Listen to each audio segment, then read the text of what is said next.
All right, G. So this is winter, October, November 2024, 4-2. Reduced migration to the United States. The factors of production, land, labor, capital, enterprise form the basis for all economic output. Whilst land is geographically fixed, the other factors of production, for example, labor, are mobile. Large number of migrants move from country to country every year. Many migrate to the US. The average increase in number of migrants working in the US was itne until itna. However, in COVID-19 restrictions in 2019 prevented migration, and by 2020, the total number of migrants working in was nearly 2 million, lower than expected. Half of migrants initially come as students to be college educated, often in science-based subjects. Post-graduation, they often remain to work in high-tech industries before many return to their home industries with enhanced skills. Well-educated migrants are 3 times more likely to start businesses than inhabitants of the US. The reduction in the number of new migrants would reduce the number of new businesses, and this in turn would reduce job creation by an estimated 200,000. The remaining non-college educated migrants work mainly in lower paid sectors such as retail and agriculture. They also play an important role in industries such as hospitality, food related services. Many of the migrants send money to family members who remain in their home countries. ठीक है जी, migrants का बड़ा पता है हमें, वैसे ही बड़ा knowledge है। उन्होंने कहा फायदा भी होता है, जॉब शॉब बिजनेसेस करते हैं वहां आके, और हाई टेक काम करते हैं, लर्नड होते हैं, ज्यादातर वो होते हैं, 50% वो होते हैं। Remaining non-college migrants work mainly lower paid sectors such as retail and agriculture. They also play an important role in industries such as hospitality. अच्छा, ये पढ़ लिया, ये ग्राफ देख लेंगे क्या है बाद में।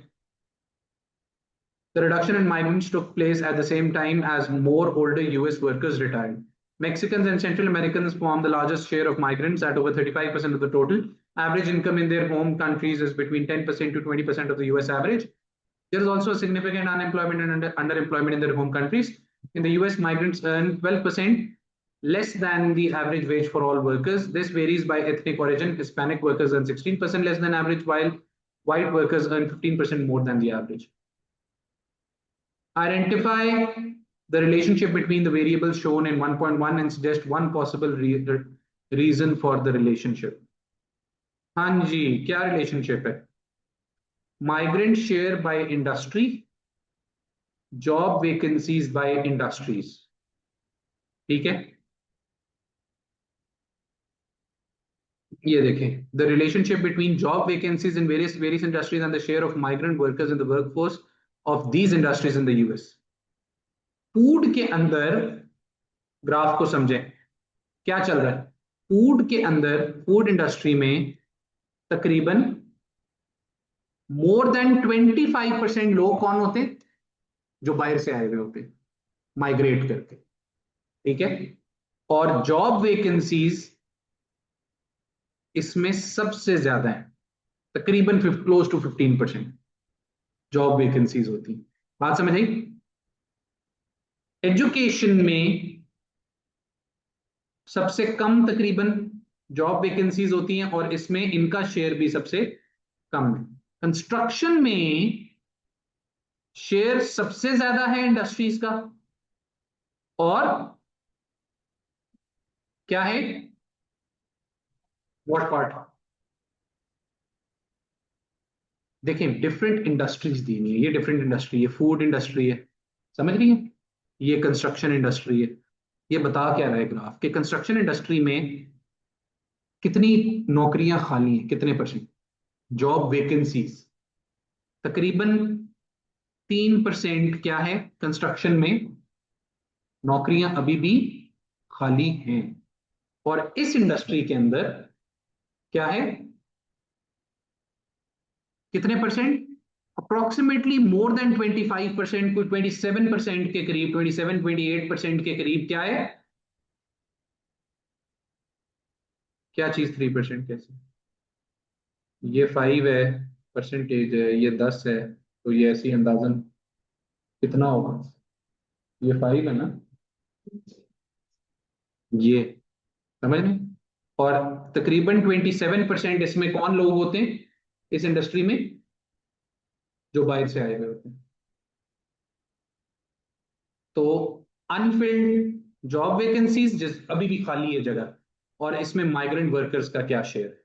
अब क्वेश्चन क्या है, relationship between the variables shown in figure 1.1 and suggest one possible reason for this relationship. जी, एस्टिमेटेड रिलेशनशिप क्या है कि जैसे जैसे जिन जिन इंडस्ट्रीज में क्या है, जॉब वैकेंसीज ज्यादा हैं, उनमें माइग्रेंट वर्कर्स भी ज्यादा। ठीक है, उसमें पॉजिटिव रिलेशनशिप है। कितने मार्क्स का है? 2। और रीजन क्या है कि माइग्रेंट्स ज्यादातर अनएम्प्लॉयड होते हैं, तो वो आते ही उस इंडस्ट्री में जिसमें जॉब वैकेंसीज ज्यादा है। बात समझ आई? Is this clear? आए देखते हैं। और एविडेंस भी उठा लेना है, एक आधा एविडेंस उठा के दिखा देना है कि इधर सबसे ज्यादा जॉब वैकेंसीज हैं और इधर वो भी क्या नाम है, बाहर से बंदे भी ज्यादा है।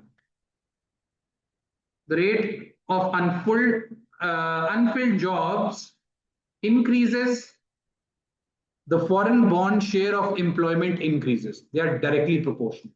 दोनों का positive direct relationship है. Thus, US uses immigrants to fill labor shortages. Immigrants will be drawn to those occupations जहां पे वैकेंसीज है। सीधी सी बात है, जहां पे वैकेंसी ज्यादा है इमिग्रेंट वहीं आएगा, क्योंकि वो नौकरी के बगैर आया है। Some jobs with high foreign bond share rate and unfilled job rate may be regarded as starter jobs, which are taken initially whilst looking for something better. तो इसका रीजन क्या है? इसका रीजन दो तीन आप लिख सकते हैं। पहला रीजन तो ये जो बाहर से आ रहा है उसके पास नौकरी नहीं है, तो सबसे पहले उसी इंडस्ट्री में जाएगा जिसमें नौकरी, जिसमें बंदे चाहिए। आई बात समझ में? दूसरा वो ये भी कह रहे हैं कि ज्यादातर वो इंडस्ट्रीज हैं जिधर एज अ स्टार्टिंग जॉब, मतलब कुछ नहीं है तो वो कहता है चलो फिर मजदूरी बन जाते हैं, खाने पीने की इंडस्ट्री में घुस जाते हैं। ठीक है, बर्तन धो लेते हैं, फिर देखते रहेंगे, बाद में ढूंढते रहेंगे नौकरी। Migrants, foreign born means migrants. With the help of a PPC, explain both the likely effect of prevention of migration to the US and the retirement of older US workers on US productive potential. क्या होगा PPC को?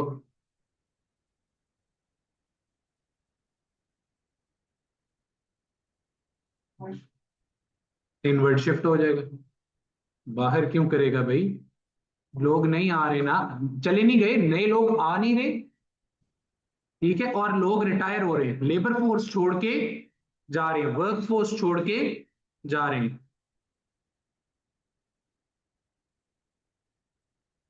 हाँ हाँ, एक तो नए लोग आ नहीं रहे, दूसरा छोड़ के जा रहे हैं। तो जी,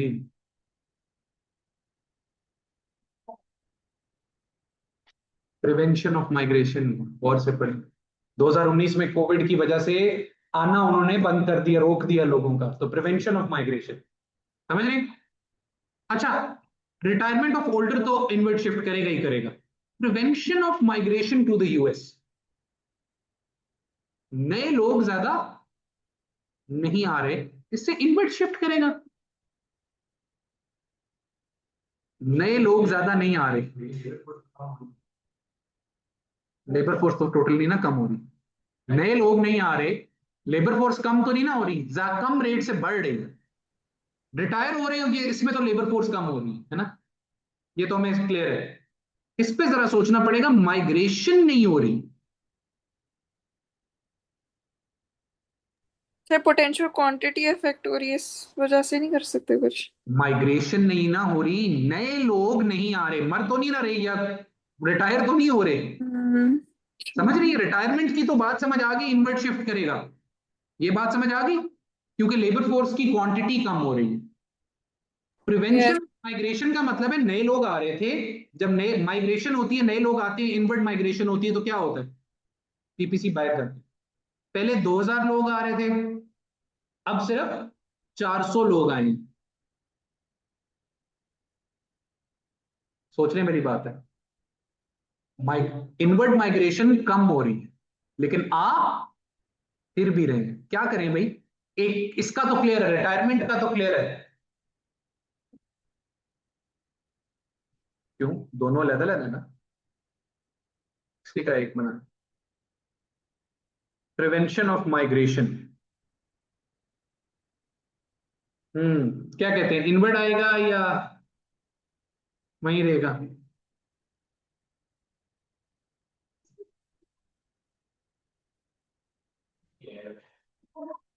इनवर्ड ही आएगा। मूवमेंट का कोई चक्कर नहीं, इधर तो बस कंज्यूमर गुड कैपिटल गुड। क्या कहते हैं इसका, माइग्रेशन का क्या कह रहे हैं आप, सोचे सोचे। इनवर्ड शिफ्ट है। चले चेक कर, आ तो फिर भी नहीं, तो मैं भी कह रहा हूं, चले देखते हैं। ये तो आ गया inward shift, will mean that PPC will not change।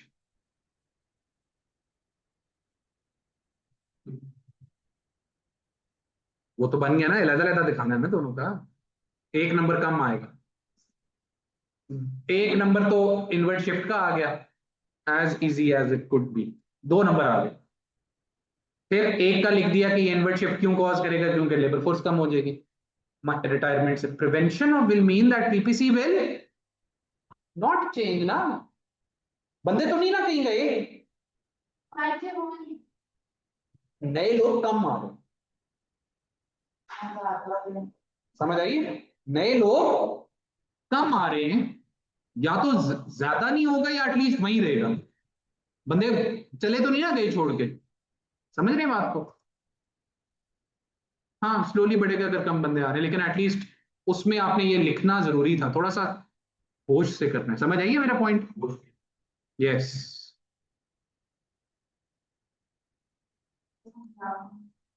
किसमें? हाँ उसके ग्राफ के बगैर भी काम चल जाए।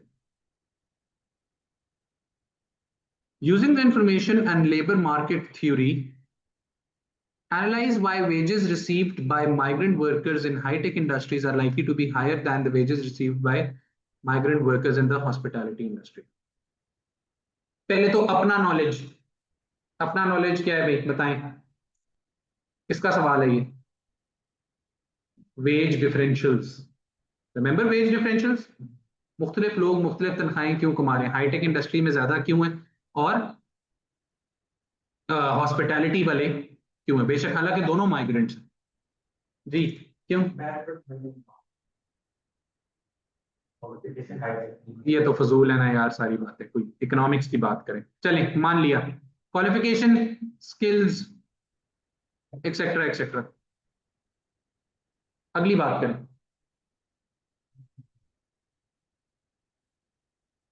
नहीं यार, बैकवर्ड बेंडिंग का इधर कोई ताल्लुक नहीं है, वेज डिफरेंशियल्स, तो टेक्निकल बात करें, जितनी चीजें पढ़ी हैं आपने, लाइको, एमआरपीएल, एमआरपीएल जो ज्यादा रेवेन्यू कमा के दे रहा है वो ज्यादा तनख्वाह लेगा। हाँ फिर पढ़ा क्यों हमने, लिखते हैं आप, स्किल में ही आएगा सब, ऐसे ही पढ़ लिया हमने।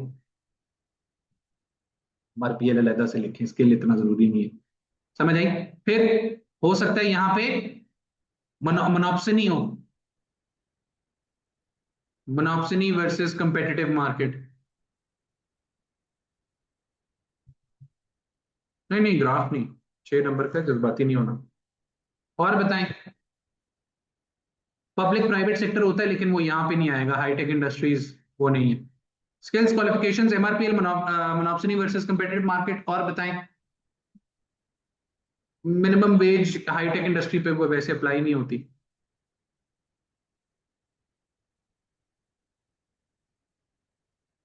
सर मार्जिनल फिजिकल प्रोडक्ट नहीं आएगा? वो एमआरपीएल कवर कर लेगा ना, मार्जिनल फिजिकल प्रोडक्ट को भी, एमआरपीएल होता क्या है, marginal physical product into marginal revenue, तो वो बेसिकली ये इसको कवर कर लेगा। ये ट्रांसफर अर्निंग्स और इकोनॉमिक रेंट पे थोड़ा सा कमेंट कर रहे हैं, वो इनलास्टिक होगा, इलास्टिक होगी। ट्रांसफर अर्निंग्स उनकी, जितनी स्किल ज्यादा होती है उतनी सप्लाई इनलास्टिक होती, जितनी स्किल कम होती है उतनी सप्लाई इलास्टिक होती। ये सुपरस्टार वाली बात याद आई, ठीक है, ये होगी थ्योरी। आ जाए ऊपर से कुछ उठाएं, साथ साथ ऊपर से भी उठाना है भाई। ऊपर क्या लिखा हुआ है? नॉन कॉलेज एजुकेटेड, जो कॉलेज नहीं जाते वो फिर हॉस्पिटैलिटी वगैरह में आते हैं और फूड रिलेटेड चीजों में आते हैं, ठीक है। और जो पढ़ लिख लेते हैं, पोस्ट ग्रेजुएशन करते हैं, वो हाईटेक इंडस्ट्रीज में जाते हैं, ठीक है। साइंस बेस्ड सब्जेक्ट्स लेते हैं, कॉलेज एजुकेटेड होते हैं। समझ आई बात की? तो ये फर्क है। हो गया हूँ, खुद करें जी। और कुछ लिखा हुआ है इसमें? कुछ लिखा हुआ है इसमें? कुछ खास नहीं लिखा हुआ। हाईटेक में ये आप कह सकते हैं कि हाईटेक में रिलेटिवली हॉस्पिटैलिटी के मुकाबले में जॉब वैकेंसीज कम होती हैं। हॉस्पिटैलिटी में जॉब वैकेंसीज बहुत ज्यादा है, जबकि हाईटेक में जॉब वैकेंसीज कम है, ठीक है। ये भी आप लिख सकते हैं। यही है। तो ऊपर से एविडेंस भी उठाना है और थ्योरी भी लिखनी है। हाँ, माइग्रेंट्स तो दोनों ही हैं। क्वेश्चन पढ़े ना, क्वेश्चन में माइग्रेंट्स का चक्कर नहीं है, दोनों माइग्रेंट्स। वो कह रहे हैं बस हाईटेक और हॉस्पिटैलिटी में क्या फर्क है। उन्होंने पढ़ लिख के किया है, और ये उधर जॉब वैकेंसीज ज्यादा है, हॉस्पिटैलिटी में इधर जॉब वैकेंसीज कम। ये दो एविडेंस उठा लें ऊपर से, बाकी यही है। ये इंपॉर्टेंट है, वेज इलास्टिसिटी ऑफ डिमांड और सप्लाई, ठीक है। सजेस्ट मार्जिनल फिजिकल प्रोडक्ट उनका ज्यादा है, इसलिए उनका एमआरपीएल भी ज्यादा होगा। लेस एजुकेटेड, इसलिए उनकी ज्यादा है, डिमांड उनकी ज्यादा है। सम कॉलेज हाँ, ये है अक्टूबर नवंबर 2024। Some college educated become entrepreneurs in hi-tech industries. College educated वाली बात, गेन बेनिफिट्स ऑफ प्रॉफिट्स, और लेस एजुकेटेड जाहिर बात है फिर कम होगा। Educated to widen this may low paid to narrow. Immigrants has fallen, जो आ रहे हैं बाहर से वो वैसे ही कम है, तो सप्लाई को वो इफेक्ट हो रहा है उस तरह।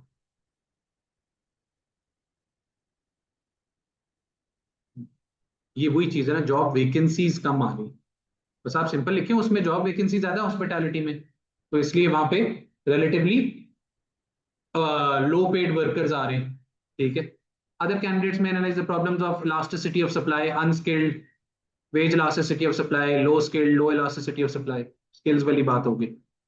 Access in labels, relevant supply and demand, missing data if the immigrants are concentrated in particular areas, this could lead to oversupply, which will, हाँ, ये अपनी तरफ से assumption है कि हो सकता है एक ही जगह ज्यादा सप्लाई हो लोगों की, जिस तरह लोग साउथ में कम जाते हैं, टेक्सास शेक्सेस अलाबामा वगैरह में, ठीक है, और ऊपर बड़े शहरों में ज्यादा जाते हैं, न्यूयॉर्क वगैरह में। Evaluate the likely impact of a return to the migration levels prior to 2019 on the macroeconomic performance of the US. The likely impact of a return to the migration levels prior to 2019 on the macroeconomic performance of the US economy.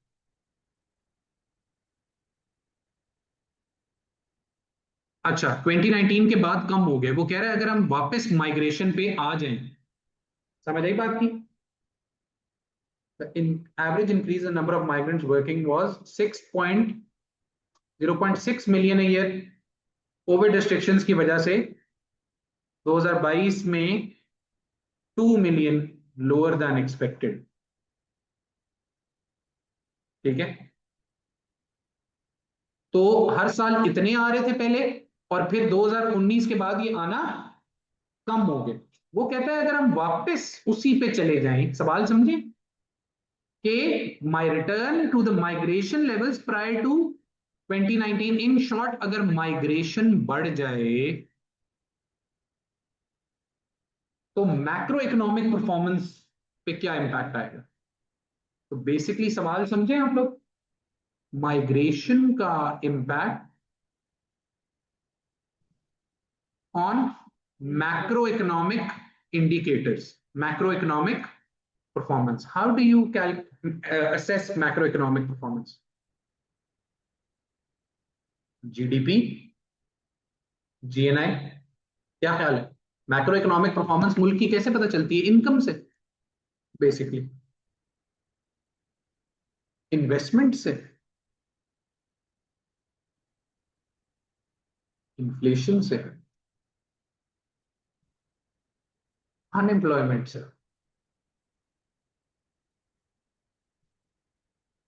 समझ रहे हैं बात को? तो ये वो indicators हैं जो मैक्रो इकोनॉमिक परफॉर्मेंस को बता रहे हैं। एडीएस का यूज कर सकते हैं हम इसमें। हाँ जी, बात समझ आई? लाइकली इंपैक्ट है तो सब कुछ अपना ही लिखना है आपने। बस ये याद रखिएगा, यूएस इकोनॉमी जरा सी हाई इनकम इकोनॉमी।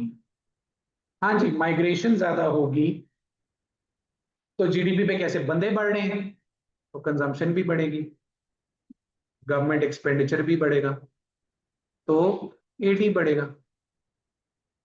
एडी बढ़ेगा तो साथ साथ क्या होगा, मल्टीप्लायर इफेक्ट पे आ जाए। इंजेक्शंस लीकेजेस की बात हो सकती है। इन ऊपर लिखा हुआ है कि जो माइग्रेंट्स आते हैं फिर अल्टीमेटली वो क्या करते हैं, ऊपर से एविडेंस लेके आना है। क्या कर रहे थे वो बिजनेसेस खोल रहे थे, तो इन्वेस्टमेंट बढ़ रही थी, एंटरप्रेन्योर्स बन रहे थे। ठीक है। अभी भी अंडर एम्प्लॉयमेंट है तो वो आके जॉब्स करते हैं, वो आके नौकरियां करते हैं तो एम्प्लॉयमेंट भी बढ़ती है, एम्प्लॉयमेंट को फिल करते हैं। फिर तीसरी बात, मुल्क की प्रोडक्टिव कैपेसिटी बढ़ती है। आएंगे ना नेगेटिव पे, अभी तो अच्छी बात है कर, समझ आएगा आपकी। अब आ जाए नेगेटिव पे। नहीं भाई, माइग्रेंट्स का सीन ऑफ है, माइग्रेंट्स उल्टा और काम खराब कर देंगे। बैलेंस ऑफ पेमेंट को, हाँ they were sending income, very good excellent point. ठीक है, इनकम डिस्पैरिटी भी है भाई एक पॉइंट, और बैलेंस ऑफ पेमेंट भी है। वो लोग पैसे भिजवा रहे थे वापस अपने घरों में, वो नेगेटिव में आएगा। इनकम डिस्पैरिटी बढ़ भी सकती है क्योंकि ज्यादा फकीर है। ठीक है, यस। अब आ जाए नेगेटिव्स पे, भेज रहे हैं वापस आके।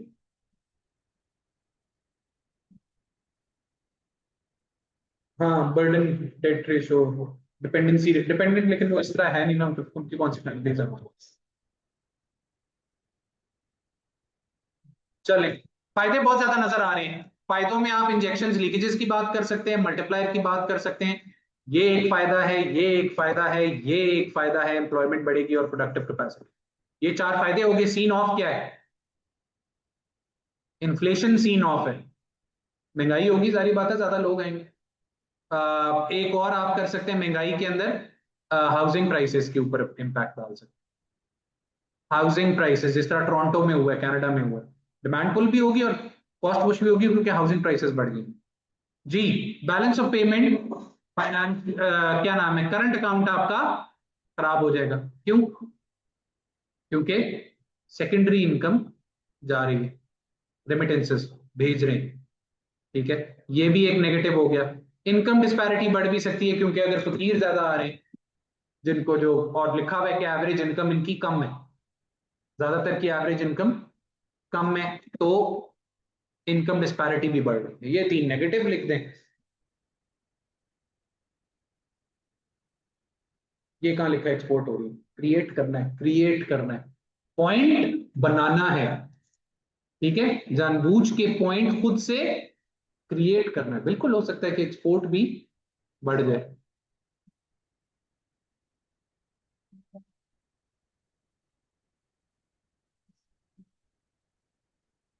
कैसे आएगा, एक्सपोर्ट्स होंगी ना ज्यादा, कैसे बैलेंस ऑफ पेमेंट में आएगा, एक्सपोर्ट ही होंगी ना, यही है।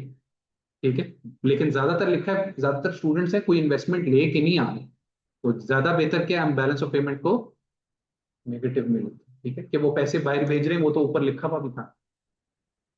Do we get it? तो ये तो इतना मसला नहीं है देखने में। 16% earn lower than the average, ऊपर लिखा हुआ था कि एवरेज से कम अर्न करते हैं हिस्पैनिक खास तौर पे, जो कि ज्यादातर 35% है टोटल शेयर। ठीक है, क्या ख्याल है? बहुत आसान है, कप ऑफ केक हो गया। क्या कह रहे हैं जी, लेबर सप्लाई बढ़ रही है, एग्रीगेट सप्लाई बढ़ रही है, प्राइसेस स्टेबल हो सकती हैं, वो प्रोडक्टिव कैपेसिटी वाली बात। एग्रीगेट डिमांड बढ़ेगी, मल्टीप्लायर इफेक्ट आएगा, कंजम्पशन बढ़ेगी। ठीक है, देखें उसने कितनी टेक्निकल बात की है। मार्जिनल प्रोपेंसिटी टू कंज्यूम उनकी ज्यादा होती है, माइग्रेंट्स की, low low earners. Payment of remittances will decrease, net exports versus balance of payment, समझाने का number. Employment will increase because immigrant set up new businesses. Crowding out, immigrant labour takes jobs, उनकी jobs ले लेंगे। गरीबों की high होती है, गरीब कंजम्पशन ज्यादा करता है अपनी परसेंटेज ऑफ इनकम और save come. both aggregate demand and aggregate supply will increase. This will increase GDP, economic growth, crowding out argument को cancel कर देता है। Any relevant use diagram जो भी है allows government to achieve aims of growth, balance of payment पे हो सकती है, employment बढ़ेगी। क्या ख्याल है? आसान है, मुश्किल? बेसिकली आपने इसमें क्या फेंकना है? नॉलेज, मल्टीप्लायर वाला नॉलेज, एमपीसी वाला नॉलेज। देख रहे हैं ये चीज, ये डू वी गेट इट? वो कह रहे हैं कि अगर डायग्राम बनाया उसके लिए भी आपको मिल जाएगा। अगर आप एडी बढ़ा रहे हैं या एस बढ़ा के दिखा रहे हैं तब भी आपको नंबर मिल जाएगी। एएस का आ गया फरवरी मार्च, वो पिक्चर सी आई है, पता नहीं असली है नकली, लग असली रही है, लेकिन आप लोगों का 9th को, हाँ, जो मैंने भेजा, ठीक है, तो उसका देखना पड़ेगा कि क्या सीन है। A2 का 9th आपका तो वैसे ही 19th को है ना, 9th को तो वैसे ही आ जाएगा पेपर। ठीक है, जब भी है आप, लेट है ना।